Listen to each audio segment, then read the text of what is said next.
character. He's only 15 years old, you know. He's outgoing. He loved me. He would have called me. I know he would, some appetite, because I know he would have called me by now. The uncertainty, the family tells me, has been one of the hardest parts. It's the not knowing that's killing me. That's about to eat me up, not knowing where my baby is. I might not been with him 24/7, but I knew where he was at. A children's bike, red and black, lying on its side on Bradley Street. No rider, no note. Just the kind of quiet that, in hindsight, everyone wishes they'd noticed sooner.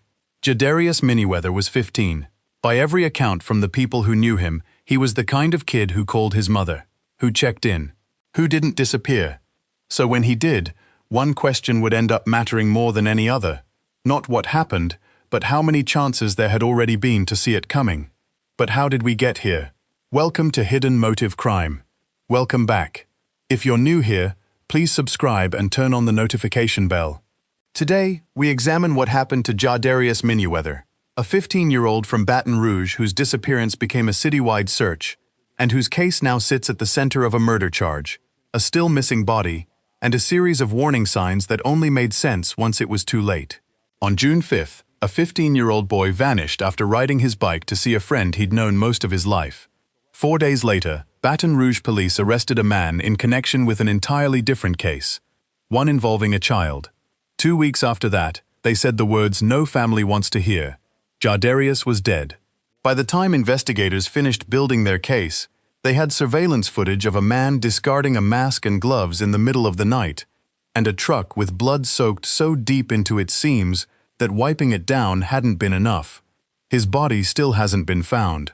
But almost every piece of what led to this moment was visible before it happened. If anyone had known where to look.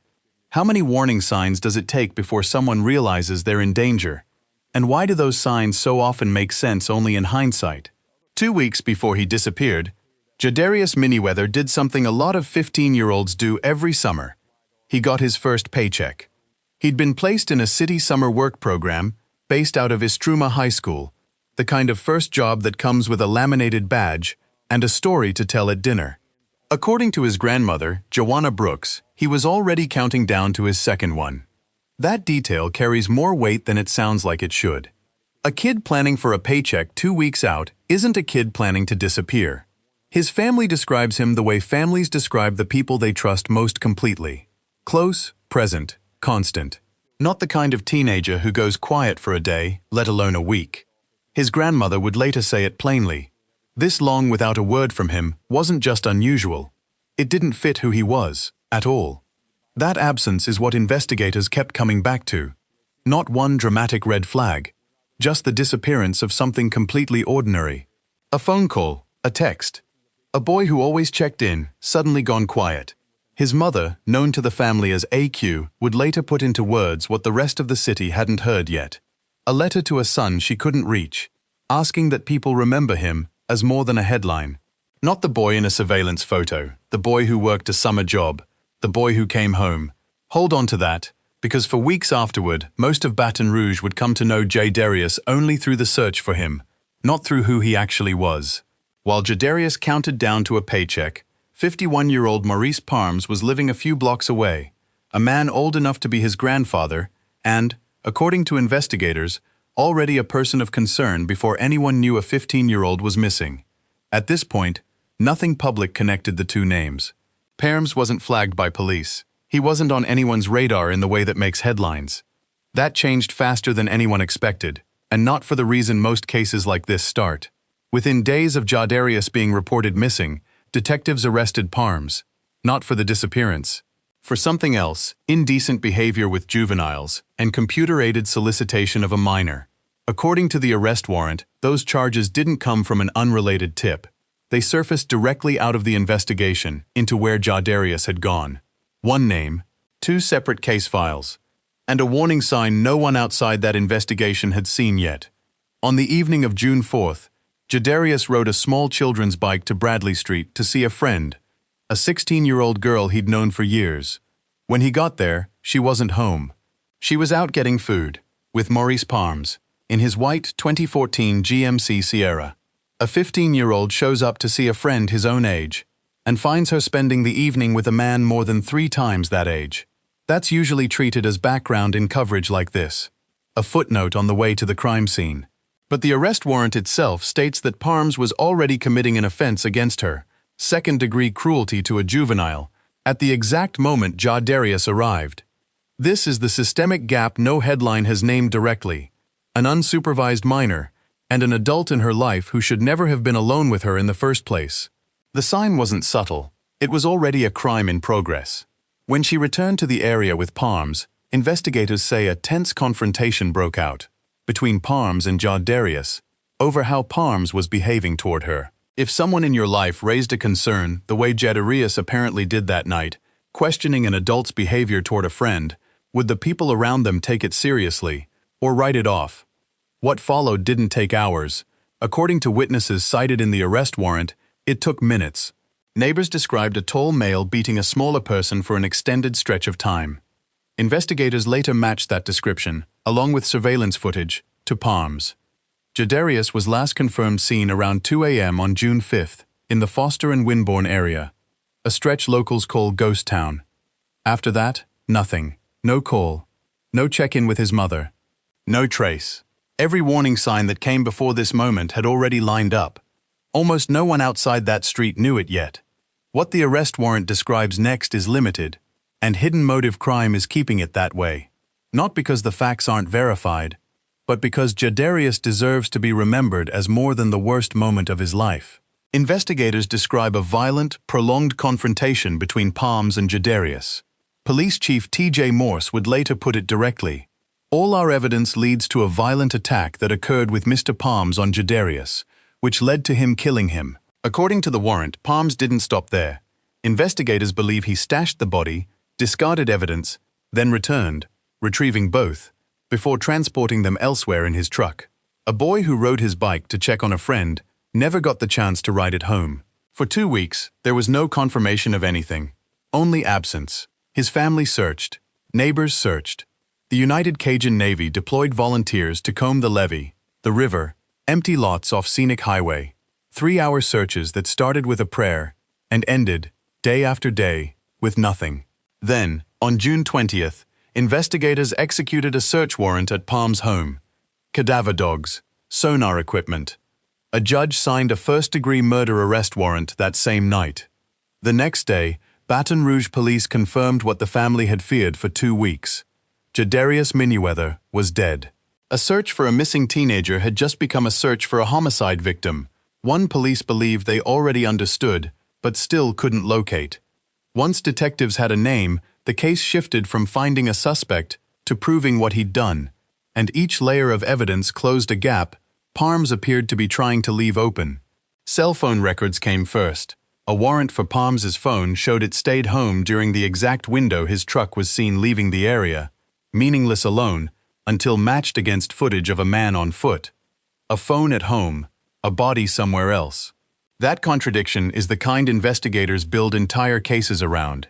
Next, surveillance video. A man matching Parms' build dragging a garbage can to a spot on Conrad Street. 1 minute later, the same build on a small child's bicycle, discarding a mask, gloves, and a t-shirt as he rode. He came back for them. According to the warrant, he retrieved the items later, an attempt at cleanup that ended up handing investigators exactly what they needed to track his movements. Then the truck. Officers watched Parms wiping sections of it down with a rag. When they tested what remained, the results weren't ambiguous. A larger quantity of blood, soaked so deeply into the material that no amount of wiping had removed it. Every piece of evidence he tried to erase became the reason he couldn't. If you were weighing phone data, surveillance footage, and blood evidence against a claim of reasonable doubt, which piece would carry the most weight for you? On June 20th, Baton Rouge police arrested Maurice Parms and charged him with first-degree murder, not second-degree, and that distinction matters. According to the warrant, prosecutors' theory rests on planning and concealment, the disposal, the return trip, the transport, and on the underlying offense already unfolding that night, second-degree cruelty to a juvenile. The crime police say Parms was committing against the 16-year-old at the exact moment the confrontation with Jadarius began.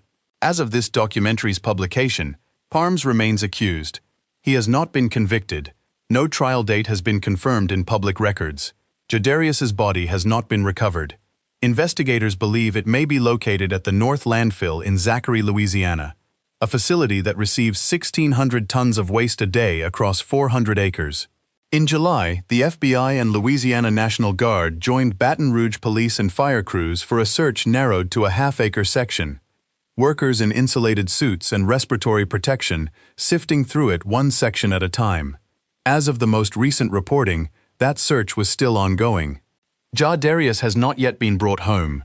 Jadarius's mother has continued writing to him, letters to a son she can't reach, asking only that the world remember him as more than a surveillance still or a missing person flyer.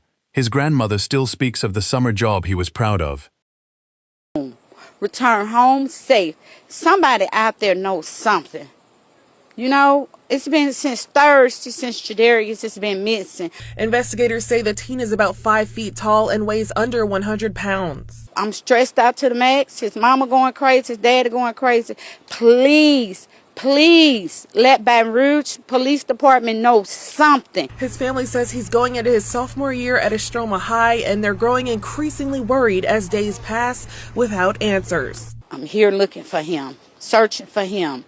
So I just want somebody to say something. Somebody knows something. His family describes Jadarius as an active teen who enjoys riding dirt bikes, spending time with friends, and working at rodeos.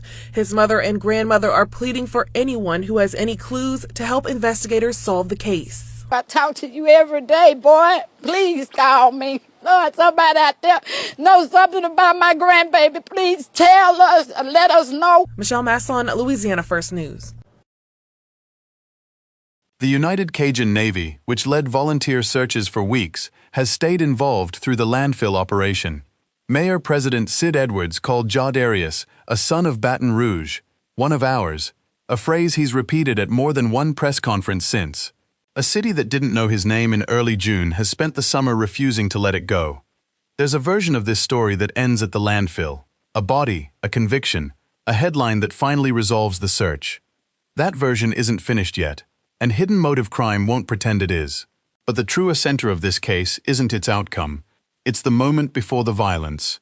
A 15-year-old showing up to see a friend and finding an adult there who never should have been alone with her. The warrant itself states, Parms was already committing a crime against her when Jadarius arrived. That's not a footnote. It's the entire hidden mechanism of how this case began. So the real question isn't just what happened to Jadarius. It's how many warning signs have to line up. A solicitation charge, an unsupervised minor, a confrontation witnesses could see happening in real time, before anyone recognizes them as danger instead of noise. In this case, the person who recognized it first was 15 years old, and it cost him his life. Jadarius Minnieweather was 15 years old. He had a summer job, a second paycheck he was counting down to, and a family that says he never went this long without calling. He is not a surveillance photo. He is not a search grid on a landfill map. He is a son, a grandson, a cousin people are still fighting to bring home. If his story moved you, share this video with someone who needs to know his name, not the case number, his name, Jadarius Minnieweather. And if you take one thing from this documentary, let it be this. How many warning signs do we walk past every day, simply because they don't look like warning signs until it's already too late? Thank you for spending this time with Jadarius's story. Subscribe, and we'll see you in the next one.